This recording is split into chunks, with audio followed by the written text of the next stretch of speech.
يلا اخدكم معايا في يوم السبت البسيط. اول حاجه عملتها ان انا دخلت على طول اعمل لي كوبايه ايس كوفي، لاني كنت نايمه تقريبا بحلم بيها واني شربتها، فحققت لي بقى رغبتي ودخلت اعملها على طول. وقعدت بقى اشربها كده في هدوء قبل ما انزل الشغل، وبعد كده بقى رحت الشغل، وبعد كده رجعت على ماما على طول، لان ماما بقى النهارده كانت عامله لنا عزومه كده من اللي قلبكم يحبها بصراحه.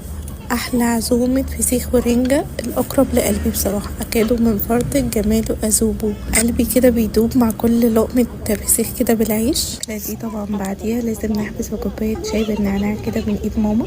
رجعت البيت بقى وكان في غسيل في الغسالة، ولعت عليه الغسالة، وبعد كده بدأت بقى ان انا انشر لما الغسالة خلصت. كان في غسيل مكانه عايز يتعين من المنشر، لميته وطبقته كده. بقى اخدت الفيتامين بتاعي، ومعظمكم سألني على الفيتامين ده هو كويس ولا لا. هو بصراحة كويس معايا. بعد كده قعدت بقى افرج انا والعيال على الكرتون، وبعد كده نيمتها وقعدت انا بقى افرج على المسلسل بتاعي، وبس كده يومي خلص.